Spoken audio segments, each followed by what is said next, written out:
All right, good Thursday morning, everyone. We're on the floor of the New York Stock Exchange with Jim Cramer. And Jim, we are back to worrying about tariffs. Well, I think it's right to worry. I mean, the idea of when they first proposed these was the top in the market. And then we got a respite from the selling when we heard that they were going to look case by case at Europe, Mexico, Canada. And they've looked and they've decided no, the tariffs have to go on. That's why Nucor Action Alert's name is up very big. But just so people understand, this is not about Europe, it's not about Mexico, it's not about Canada. It's about the way the Chinese have been able to get steel into our country. Now, the Mexico-Canada's got a bit of a stake because it's involved with NAFTA, but there's always been a belief that the Chinese, which import, if you look at the numbers of how much China exports directly into our country, it looks like that China does very little. But that's the problem. They export it to other countries, which then dump it here. Although we are seeing the NASDAQ up a little bit, maybe some safe haven plays in tech. Yeah, I mean, one of the things that, tech is, I'm not saying anything's immune from tariffs, and I suspect that NASDAQ can come down. But there's some interesting stories about two Action Alert names, Facebook and Alphabet, and how they're the winners of this new privacy issue in Europe because they can only vet their own. They can't vet the smaller sites.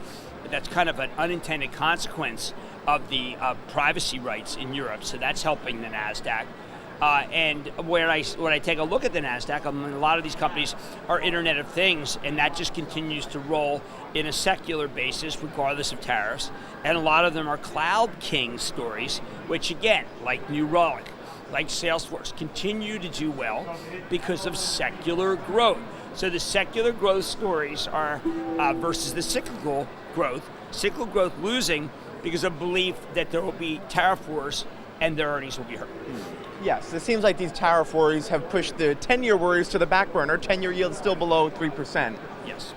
Meanwhile, Jim, let's talk about some retail. It was nice to hear some rationality from Manny Chirico. He says it's the best environment in 25 years. Yeah, I mean, Manny is basically talking about something that I talked about in my Real Money piece this morning. Inventories are low. Demand is high. That means gross margins are good, which means that you can expect a better second half. Even I talk about Dick's, they actually had comp store some numbers that were down, but it doesn't matter because they forecast a better second half. Burlington, same. Let's distinguish those from Dollar General and Dollar Tree, which have much more seasonal merchandise. And it looks like they got hung because of weather, and they sold more consumable where the margins aren't as good.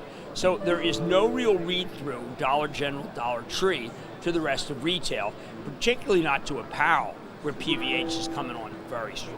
So you really have to look under the hood in retail. Exactly right, Scott. And then when it comes to PVH, though, is there a read-through to other retailers, maybe Macy's?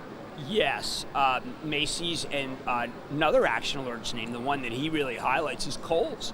And I think Kohl's is very much a buy. They turned that battleship around. A lot of shorts tried to push it down. There's many shorts in it, below 60 after they reported what was really an inline quarter. They failed to push it lower. Since then, it's coming back. I think that there'll be concerns that there'll be tariffs on clothing, which will then put a lid on the stocks. They are trying to quickly, as all the retailers, source away from just China. Remember, the tariffs are about China. So I suspect that there'll be a little bit of pressure on those stocks. Great places to go. Macy's and Kohl's are great places to go in weakness. You know, Jim, we were perhaps irrationally worried about Italy and Europe early this week, but Manny Chirico, the only region he was maybe concerned about was Brazil. Right, and I thought that's very interesting. Now, Italy, if you're in Italy, you're rationally concerned. If you're in the United States, what I'm trying to distinguish is that the bank stocks are going to come down. And that's because the XLF ties all the bank stocks together. But there is a faux belief that Deutsche Bank's weakness, the Italian bank weakness, are reasons to sell Goldman Sachs, JP Morgan, Wells Fargo, entirely domestic. And this is what's happened over and over again. And the real big money has been made buying these banks, recognizing that they're overcapitalized. We've got the CCAR rulings coming out at the end of June, should lead to some bank outperformance.